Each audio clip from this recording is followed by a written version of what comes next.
And that is so that's why we do what we do. Now, I'm going to invite Lawrence, where are you, Lawrence, to come up and join us. We're going to meet Lawrence now. And we need a microphone for Lawrence. Here we are. Excellent. Now, Lawrence, you've been part of our MBM family for pretty much since the beginning. Once you heard about Parramatta, you live in West Ryde and you work in the accounting finance industry. You grew up in China, came to Australia a little bit later on, but you would describe your spirituality growing up as there were gods out there. You didn't have a personal relationship with any of them, but sort of had this relationship whereby I guess they would protect you, and there was that kind of wanting to keep them happy because they would in turn look over you as well. So tell us kind of, I guess, what it was like in that world for Lawrence back then. Yeah, so even we didn't know Jesus, but I guess, back in China, so our family level, like we always thought there was someone always protect us whenever we need help, but we didn't know who it was. But for me personally, because it's a painful experience for me, because my mom, growing in an Asian family, so my mom and dad always compare my brother and myself. But I'm the one always got blamed. Like, oh, you're not good enough. You can't do this. You bring the shame to the family, something like that. So throughout my life. So in primary school, I always ask this question. So who can change my life? I need someone to change my life. It's a really painful experience. Yeah. And growing up, that I guess has still kind of been there in the background. You moved to Australia at the age of 17, and you end up staying with a family, renting a room off them. And there's a beautiful question from a 6-year-old girl in that family. Now, people have been sharing with you about inviting Jesus into your life, all that sort of stuff, and you've heard that before. But there was a particular question that this 6-year-old that you were staying with who they asked you. What was it? Yeah, so I'm just getting emotional, so just ignore.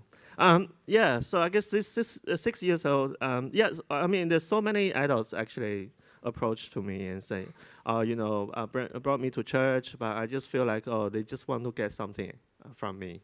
Because that's, also my mom said, don't believe any religion, it just help yourself.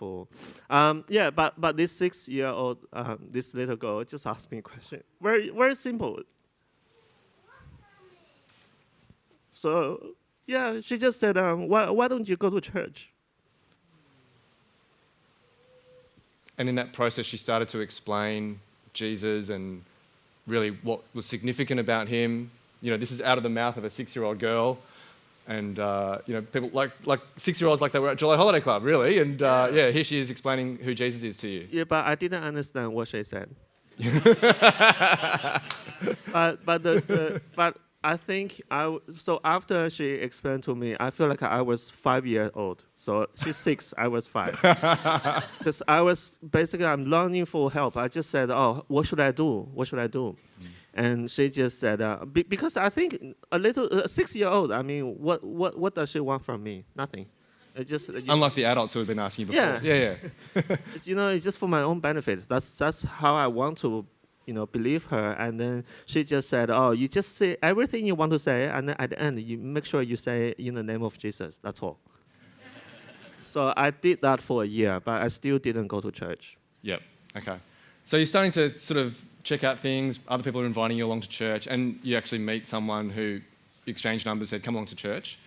A year later, you finally set foot into a church that's in the city and still going today. Tell us, what was that like for you stepping in, taking that next step, I guess? So initially, it was really simple for me. Like, I love music. I want to join the band. That's all. And then pastor said, you have to get baptized. I said, let's go. So, of course, I did some foundation kind of course. But my initial, basically, what helped me to become a Christian is actually music. I just want to join the band. Yep. Okay. I'm glad that they at least had a conversation with you before you jumped on the keys next week, and we do the same thing here, just letting you know. Okay, so that clarified a few things for you after searching and kind of being on the fringe. I guess you came to a point where you did accept Jesus as Lord and King, and especially after what you had heard from your parents, how did that now suddenly make you feel?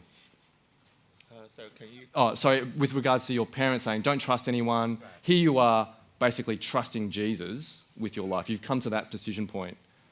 What sort of impact did that have on you? Like, what was your mum's reaction? Yeah, I guess, so before that, my mom always said, don't believe any religion, and I don't want you to do that. But I guess as a Christian, I feel like, if I'm a Christian, I should share.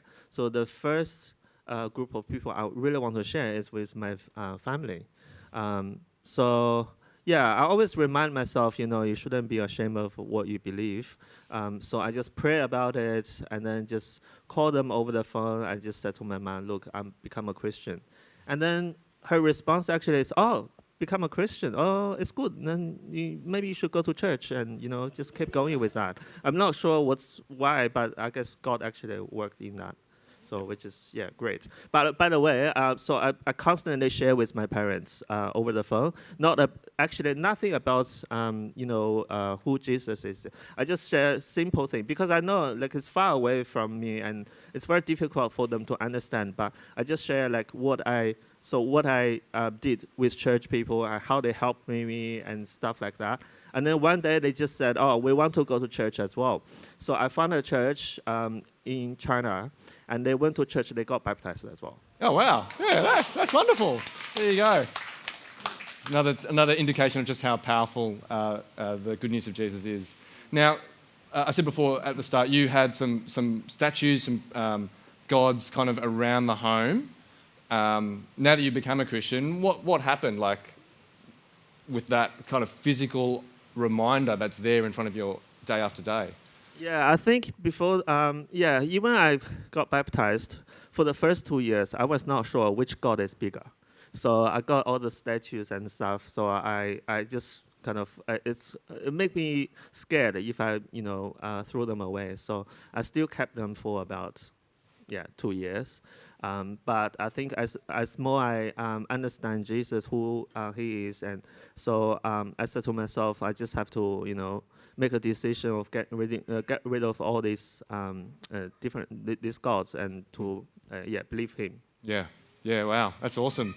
Another indication that you are owning Jesus for yourself. Going back to your mum, you said that she did warn you, don't trust anyone. So even though she was really excited for you to become a Christian, she also did give you a warning in terms of how much you share and make yourself vulnerable to people, and particularly a church family. Did you take her up on that advice? Of course not. My mom always said to me, "Oh, don't share. You don't have a job. Don't share. Oh, you need some help. I mean, how other people may look you, you are really poor. You don't have money and stuff like that."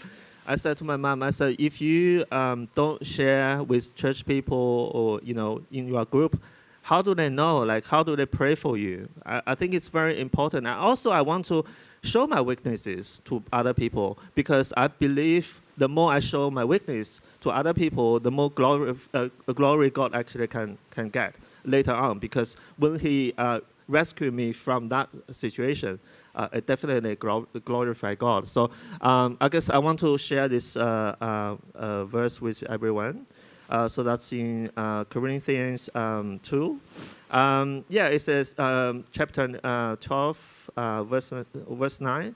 It says, but he said to me, my grace is sufficient for you, for my power is made perfect in weakness. Therefore, I will boast all the more gladly about my weaknesses, so that Christ's power may rest on me. So this verse is really encouraged me to open up myself and to share. I think it's, definitely, it's very helpful. Yeah. Well, Lawrence, we thank God for the work that he did in transforming you. You were right. That initial suspicion about there must be someone who can change me ultimately led you to Jesus, and he's the one who has changed you and is changing you. And we are the beneficiaries of that today as you share with us, as you be part of our community. And so we really thank God for that. Please put your hands together again for Lawrence. And kids,